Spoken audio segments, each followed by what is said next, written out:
Assalamualaikum warahmatullahi wabarakatuh. Selamat pagi, salam sejahtera bagi kita semua. Yang kami hormati Bapak Ibu Fasilitator pada Lembaga Administrasi Negara Republik Indonesia. Izinkan saya pada kesempatan ini untuk menyampaikan strategi pembelajaran berpikir kreatif dalam pelayanan.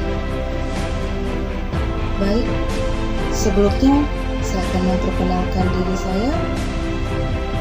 Nama saya Ratna SPD MM, dinas pada BPSDM Provinsi Nusa Tenggara Barat. Sebagai widyaswara,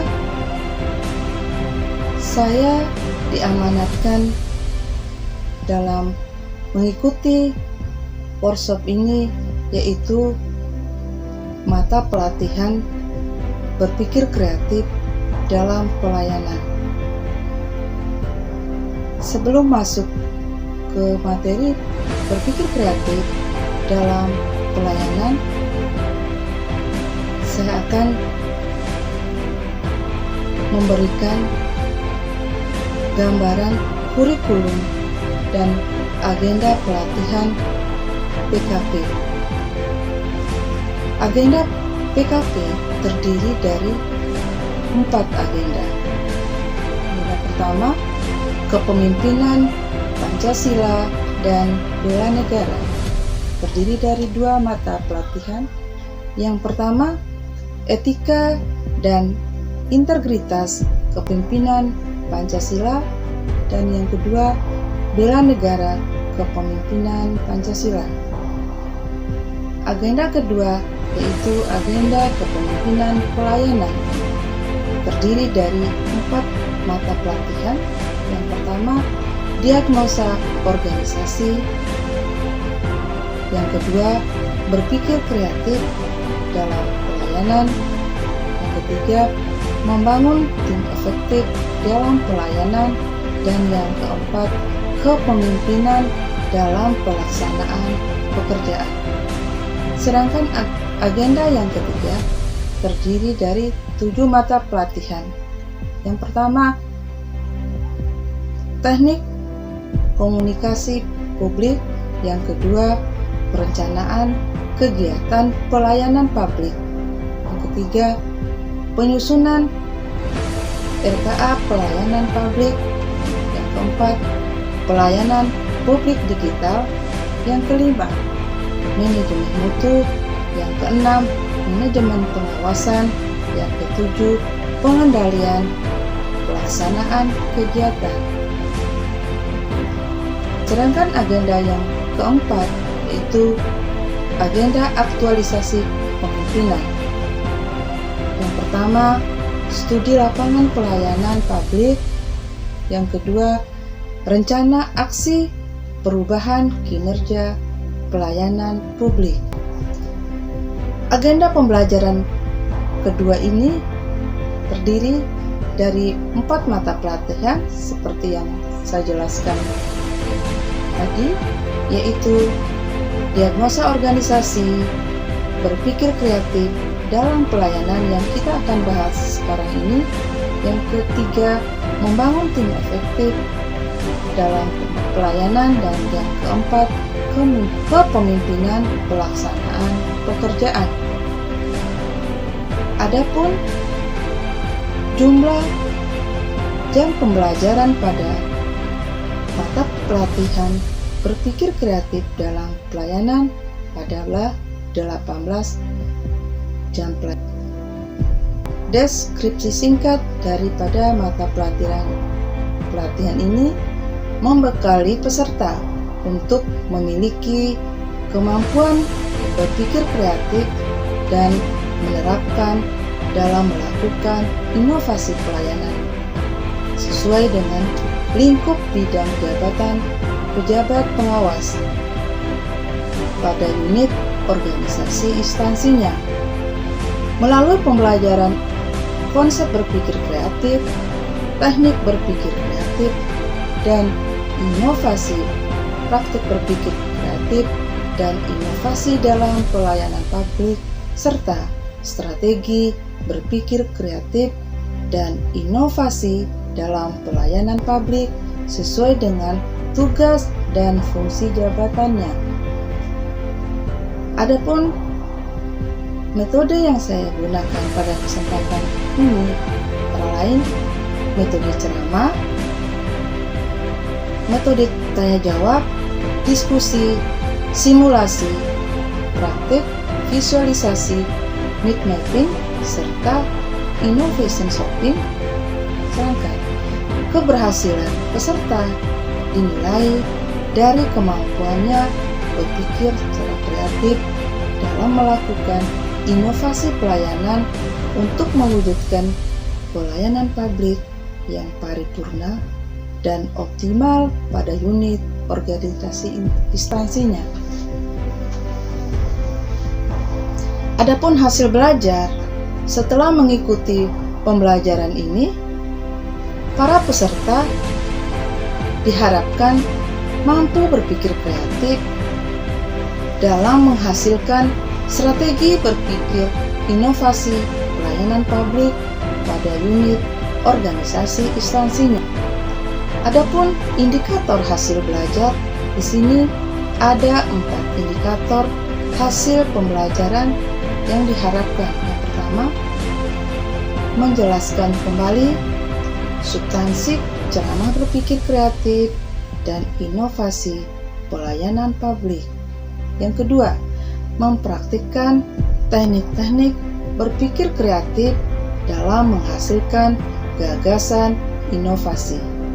Dan yang ketiga, menerapkan strategi inovasi dalam pelayanan publik yang berbasis GC.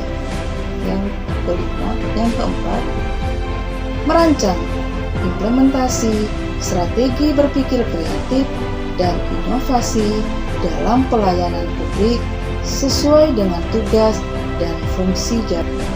Sebelum masuk di materi berpikir kreatif dan pelayanan, saya akan mereview kembali mata diklat sebelumnya, yaitu mata pelatihan diagnosa organisasi. Apakah Anda sudah mengidentifikasikan permasalahan dan solusi pemecahan masalah dalam pengelolaan dan pengawasan pelayanan publik di unit kerja Anda, dan menerapkan teknik-teknik analisis manajemen yang relevan dalam mendiagnosa masalah pengelolaan dan pengawasan pelayanan publik di instansi unit kerja. Baik, mata pelatihan berpikir kreatif dalam pelayanan saya membagi 4 sesi, yaitu sesi pertama, sesi kedua, ketiga, dan keempat. Penyajian untuk sesi pertama saya menggunakan 3 jam pelajaran, yaitu konsep berpikir dalam pelayanan. Yaitu di sini metode yang saya gunakan adalah ceramah singkat dan diskusi atau tanya jawab pada peserta. Yang kedua, penyajian kedua maksudnya yaitu teknik-teknik berpikir kreatif dalam menghasilkan gagasan inovasi. Di sini saya menggunakan 5 jam pelajaran. Di sini saya akan membagi peserta dalam 6 kelompok. Peserta diminta untuk mendiskusikan teknik-teknik berpikir kreatif, antara lain kelompok pertama yaitu innovation shopping, kelompok kedua pemecahan masalah secara kreatif, yang ketiga buku catatan kolektif, keempat, berangan-angan secara kreatif. Yang kelima, model pertanyaan Osborne. Yang keenam, teknik sumbang saran atau brainstorming. Peserta diharapkan bisa menjelaskan bagaimana penggunaan daripada teknik-teknik berpikir kreatif dan apa kelebihan dan kekurangan dari masing-masing teknik-teknik berpikir kreatif, sehingga nanti diharapkan peserta dapat membantu dalam pekerjaannya.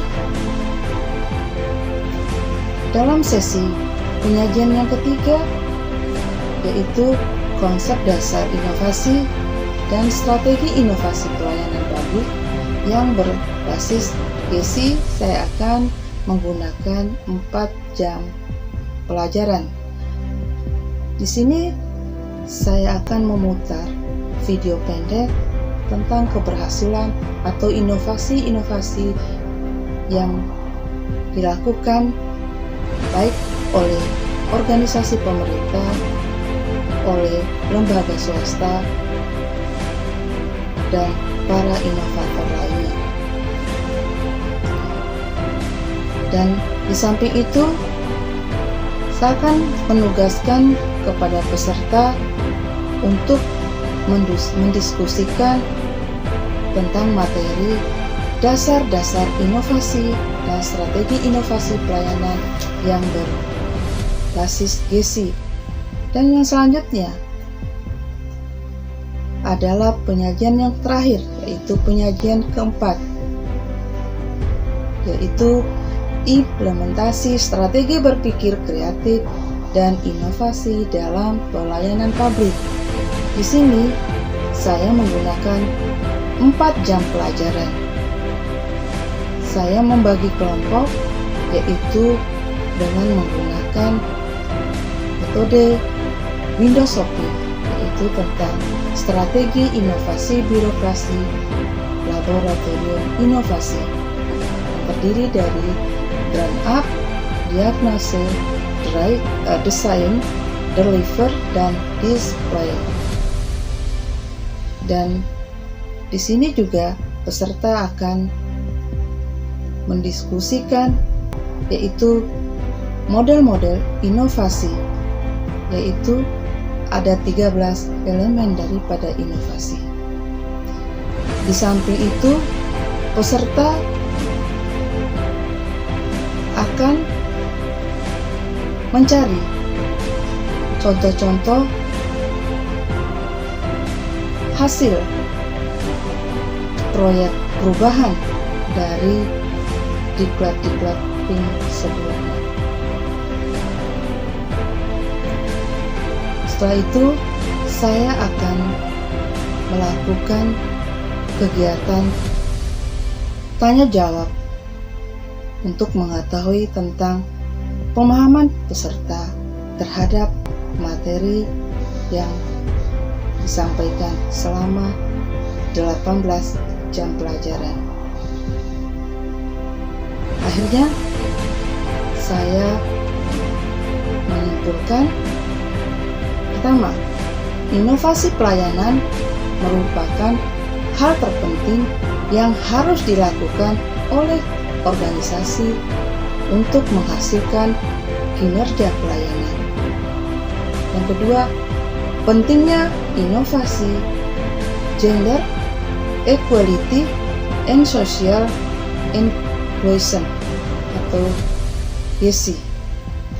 Dan yang ketiga, berpikir kreatif merupakan bahan bakar dalam melaksanakan inovasi.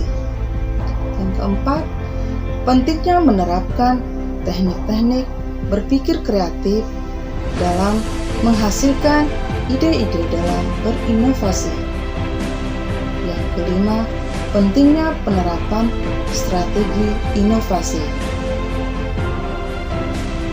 Demikian strategi pembelajaran yang saya akan laksanakan pada mata pelatihan berpikir kreatif dalam pelayanan. Lebih dan kurangnya mohon maaf. Wabillahi taufik wal hidayah. Wassalamualaikum warahmatullahi wabarakatuh.